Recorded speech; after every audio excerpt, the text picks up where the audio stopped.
What's up, family? Gerald the Bossman here. You're tuned into the Bossman Show on AM 1010, AM 1430, 1055 The King. Let the King out at 105theking.com and the Bossman Show at bossmanshow.com. Hit me up on Instagram, The Bossman Show, Twitter at Bossman Show, and Facebook, Bossman Show. It's the Bossman on your radio. Listen to the Bossman Show with your host, JR, Saturdays at 9 a.m. right here on AM 1010, The King.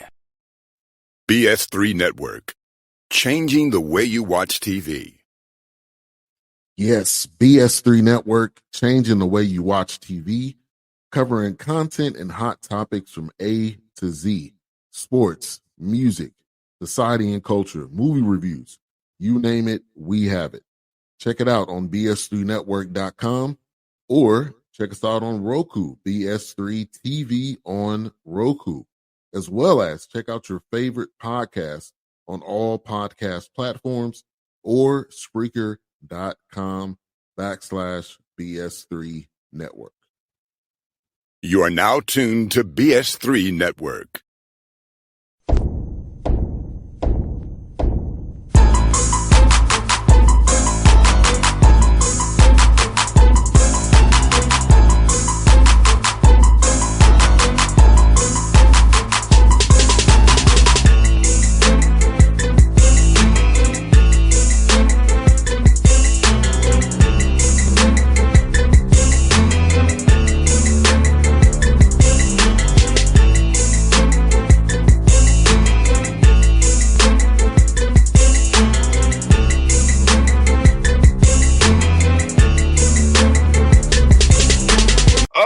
Back on the Bossman, who see him on the screen there, a good friend of mine, a brother, Howard Bison, head coach, went to the NCAA tournament this year. My man, Kenny Blakeney, KB.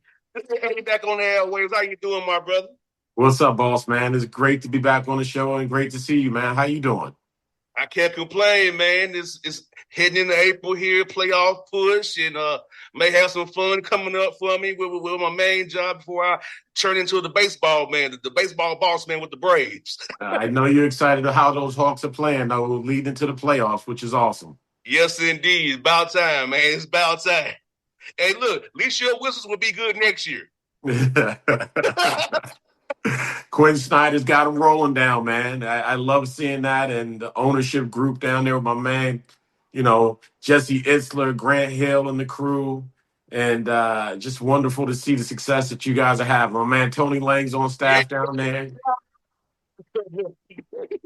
Big Duke influence, man, which is awesome. Yeah, me and Tony like this, man. We like this. Me and Tony. the things we say to each other, I can't say on the air. It's like, absolutely. I get it. I understand it. He's Coach Brady, too. Absolutely. A wealth of announcement from Coach Brady, man. So, yeah, man, the Duke influence on the Hawks, man, is very apparent around here, man. So, it's beautiful, man. Let me ask you, man, for you, brother, how it is year for you, man, and getting to bring back Nate to be on staff with you, man. Just talk about this year's journey for you, man. Yeah, I think the year's journey for me started out, man, when, as with anything, you kind of you complete your roster from the end of the year, and then you start your roster. And going into the summer, I really felt like we had a team that could really compete at a level that would give us a chance to win. And not just win, it win in a way that I thought, could be historic here at Howard. So that was the push, man. It was like, can we, the vision that I have in my head, can we replicate that in reality? And certainly, having 9 or 11 new guys on the team, bringing back several guys that hadn't played last year because of season-ending injuries and trying to build that chemistry took a little bit. And obviously we didn't have Cedric Taylor III for our first 11 games because he broke his hand right before our first game. So it was, at that point in time, you're like, is the dream actually something that can come to fruition? So, it's just one of those things where you're trying to build what you can see. And, it took some time, but I think once it clicked and connected, we were able to really gain some momentum and play lights out basketball. No doubt. You got high at the right time. Everything comes together because at your level, it all depends on what happens at that scope, man, and getting prepared not to peak too soon. We saw so many teams that was hot early, kind of peaked too soon. So, but your team kept getting better and better and better. Talk about your practice plans and how you try to make sure that they would peak at that right time in March there. Well, it was different, Bossman, because we've played 10, 11 guys, per game. And with this year's roster, we limited the amount of bodies that we use per game, and it was more an 8 to 9 man rotation. So we're playing 32 minutes of games with guys that are playing heavy minutes and have to count on those guys, absolutely in a big way, especially our conference season that goes Saturday and Monday. So the recovery time and how we kind of tried to maintain their bodies almost in a way like NBA teams do, guys, was really important. And thankfully, I have an incredible staff that understands, the things that we needed to do and helped me a whole lot with just making sure that those guys were fresh, ready to go.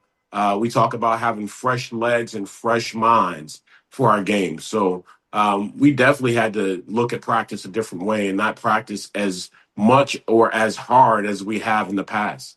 No doubt, man, because you're right. Because today we travel today. We have no practice today because we're traveling, so we don't practice when we travel. So you're right, having to manage those bodies and try to get the most out of whatever you do. Now that's the main thing, and using film sessions, using one-on-one with coaches for development to kind of get guys to correct things in that sense rather than get on the court. Because you get somebody hurt at your level, you're screwed. Absolutely. And the part that you just said was this was the first time when we got Cedric Taylor, the third back, in December. It was the first time, Bossman, that we've been healthy since November of 2023, that we had everybody on our team completely healthy. So having a roster that we can gain some continuity with, some confidence with, and they can build and grow with was so important for us this year. No doubt, man. And KB, for you, man, seeing your guys kind of be process oriented, not so much results at first, right? Trusting that process and talk about getting young men to realize, hey, if we keep doing the right things, being everyday guys, the results will come. Because sometimes we want to see the result of things, but we're doing the right thing. Sometimes it's make or miss here and there. Things happen in the game, but if our process is correct, eventually the breakthrough will come. Yeah, the process is so important. And with our process, the word trust is the epitome of that process and the journey, right? With us, the way we play, you really have to depend on your brother. And you have to trust your brother. And your brother has to trust you ultimately. And being efficient for us is more important than the volume that somebody may take. You can get 25, but are you getting 25 on 20 shots? Where if you kind of are looking at it from an efficient lens, you can get 25 on 12 shots, but you can get to the line 8, 9 times, and you can have 6 or 7 rebounds, and you can have 4 or 5 assists. The well-roundedness of young men's games are so much more important to me than the volume that some people think they must have to have success, and be, position themselves for individual success rather than team success. And KB, also, man, role definition, man, that's so important with young men and accepting their roles, knowing if you're on scout team, if you can get on the bodies that day, knowing you're a manager, knowing you're the head. So talk about just people knowing that every role they play, this organization of Howard men's basketball was important in what you all accomplished this year and accepting that role fully. It's incredible. I think, Bossman, one of the things we talk about even before we get kids on campus is that our program may not be for them. Because our program is not for everybody. And I want to make that clear. Like, I don't want to mix words. I don't want to, have any confusion on what we expect from our young men in our program. And I think going into it, the young people that we have a chance to recruit either in high school or out of the portal, because we've had some opportunity to get great media coverage, podcasts like yourself and other different media outlets, the word is getting out a little bit more about what we do, about how we practice, about the things we do in the community, about the things that are important to us on campus, and the things with our culture in a basketball sense that are truly, truly important for us to have success. So I think having those conversations, the value that we've had of getting our message out through the media has really changed the narrative and the perspective of student athletes entering our program. No doubt. And KB, Kerry Davis has been very important. I've had him on the show a few times as well in the past about how important he is and having alignment with his deputy athletic directors, all the people in the athletic department, having that key alignment with Wayne Frederick, who came back on an interim basis here to give you what you need to succeed in the MEAC and get these guys to really achieve their dreams and be the dream factory that you tell them that it is. Yeah, it's been so important. Our leadership starting with Dr. Wayne Frederick, our president, that we're so fortunate and lucky to have back. We talked about Mr. Kerry Davis and his leadership as our athletic director. You couldn't have two better leaders in place with your president and your AD, and their alignment for what the student experience for an athlete should look like and the student well-being for an athlete should look like. And, the reason I got the job is and being a guy with non-traditional resume kind of journey, was that we were all aligned in the way we looked at intercollegiate athletics and for the student athlete and the student experience. So having those guys on our team, Paul Bowden does a really great job. Siobhan Mansfield, we have Nick Latham, all of those guys and people in our team are incredibly tied in and aligned for the success of athletics and not just basketball at Howard. When you look at this fall, we had swim team win the championship. We had, track and field win the championship. We had men's and women's basketball. I joke all the time, and I started to call Howard the House of Champions. There was a boxing gym on Georgia Avenue up the street from Howard that was called the House of Champions, and it was all the legendary DC boxers where they trained. And it's not in existence anymore, but I've stole that moniker and I've attached it to our programs, athletic programs at Howard. No doubt, man. Like you all definitely getting it done, man.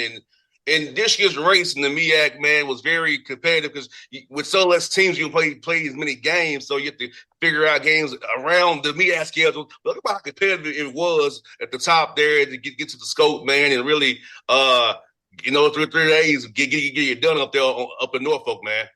Yeah, it was what a competitive league, and I've been saying all along. Unfortunately, we don't get the credit that I think our league deserves. We play, an incredibly hard non-conference schedule, and reasons are we have to fund a lot of the different sports activities and even some student activities in terms of student scholarships or things that are going on campus for our universities that we represent. So a lot of our schools are playing all the blue bloods and taking trips and playing 11 games in 20 days and making it incredibly hard for them to come out of the non-conference with a 500 or a plus 500 record. But once conference play starts, all of those things kind of go out of the window because it's we have really good coaches. I mean, you look at Lavelle Moten, you look at Kevin Brodish, you look at Rob Jones, you look at Stan Waterman. Stan was a coach for USA Basketball for a number of years. You go down the list. Larry Stewart played in the NBA. Eric Martin down in South Carolina in his years of being an incredible player at Cincinnati, but also working with Bobby Huggins in a number of different places. Our league is really blessed to have some incredible coaches. And hell, going into the last game, Bossman, we could have finished anywhere from first and probably all as low as third going into our last game. So it was a competitive race, and fortunately, we were able to pull it out at the end. It can't be like what's really sad is that people just look down on it because it's the MEAC, not realizing the talent's there and the coaching's there. Like there are great coaches in HBCU conferences. It just is. And I feel like there's a stigma and it shouldn't be. Like these guys are coaching their tails off. Show us some more respect. Yeah, I agree 100% with you. I mean, when you look at our non-conference, we played four CAA schools, and we scrimmaged a fifth one, and we went 5-0 against the CAA, four in non-conference games and one in the scrimmage, and nobody talks about that. And that league, I think, is one of the top probably 13, 14 leagues in the country. So even the fact that people don't do their homework, boss man, when they are trying to have conversations about our league, is a definite, I think, slap in the face to our league and our coaches and our players that one, they don't give our league enough credit, and two, they don't do the homework to understand what have these teams done throughout the year. Looking at our numbers, our net numbers, especially defensively, we were the number one defensive team in the country. I think either behind Duke or Gonzaga, or we might have been number one for like conference defensive numbers.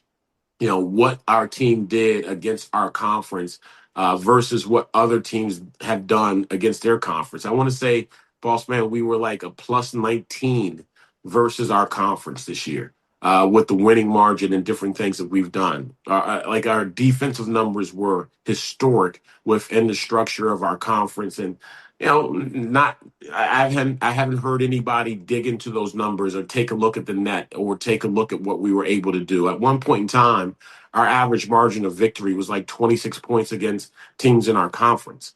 So, I do think that, we have a great league. I do think we have great players, and I do think we have some really talented and unbelievable coaches, but also men that lead those teams.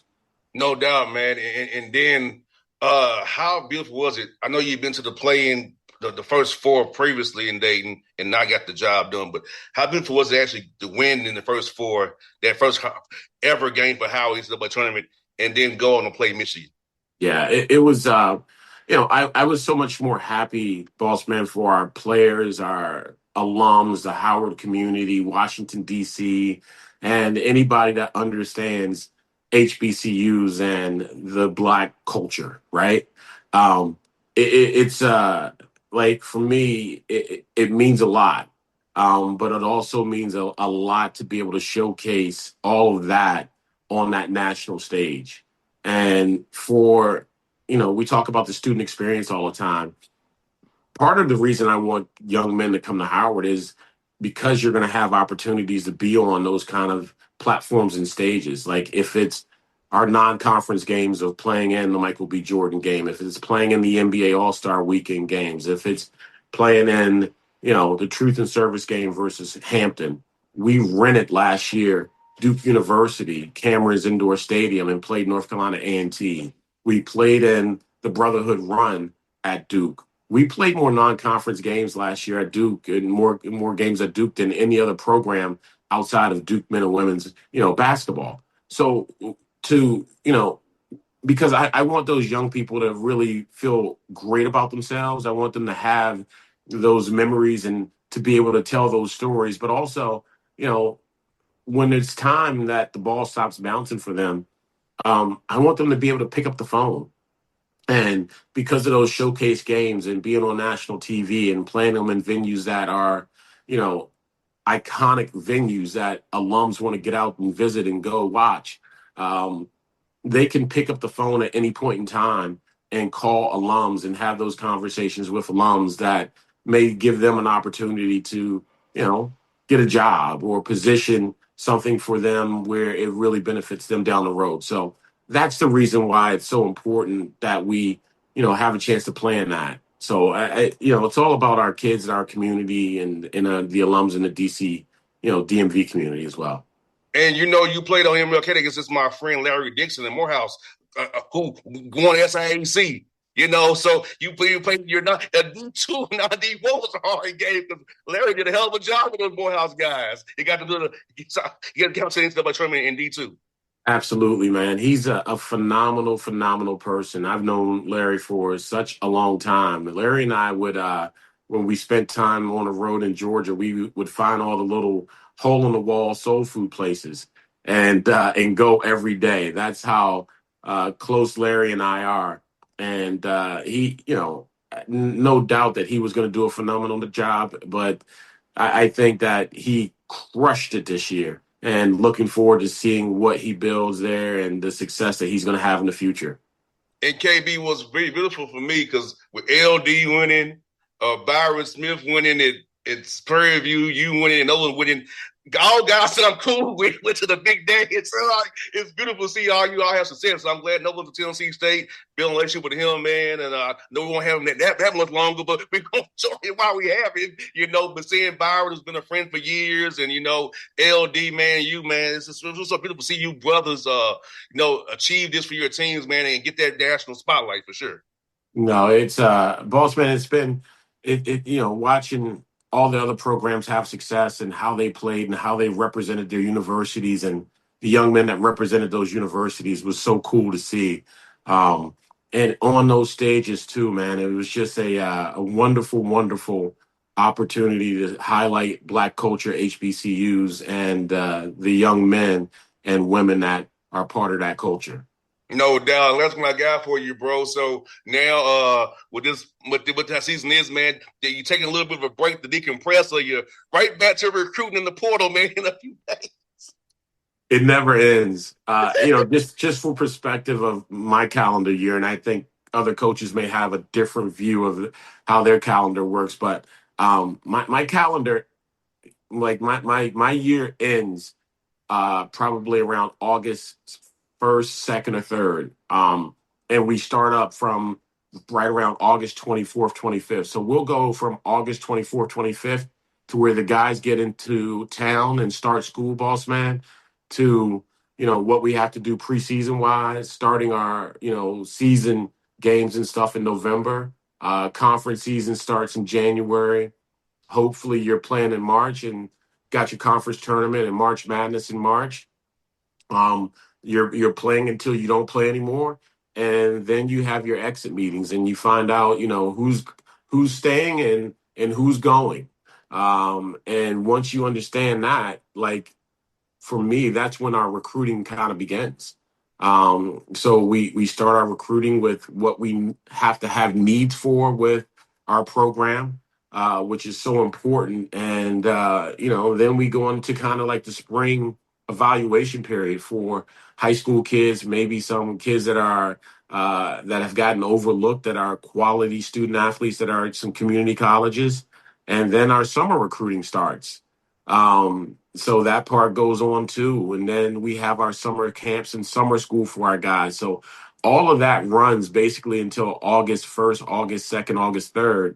So it goes for me, pretty much about 11 and a half months without taking a break.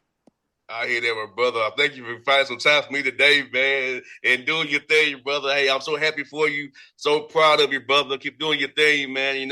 How it's a second home for me. I cheer for you like I cheer for my alma mater, so it's all good. Absolutely. No, thank you, boss man. I love the work you're doing, and please give my best to all the Hawks, Quinn, Mike Bray, Tony Lane, Jesse Isler, Grant Hill, and the whole crew, man. I sure will, my brother. Appreciate you, bro. BS3 Network. Changing the way you watch TV. Yes, BS3 Network, changing the way you watch TV, covering content and hot topics from A to Z, sports, music, society and culture, movie reviews, you name it, we have it. Check it out on bs3network.com or check us out on Roku, BS3 TV on Roku, as well as check out your favorite podcast on all podcast platforms or Spreaker.com/BS3 Network. You are now tuned to BS3 Network. What's up, family? Jared the Bossman here. You're tuned into the Bossman Show on AM 1010, AM 1430, 1055 The King. Let the King out at 105theking.com and the Bossman Show at bossmanshow.com. Hit me up on Instagram, The Bossman Show, Twitter at Bossman Show, and Facebook, Bossman Show. It's the Bossman on your Radio. Listen to the Boss Man Show with your host, JR, Saturdays at 9 a.m. right here on AM 1010, The King.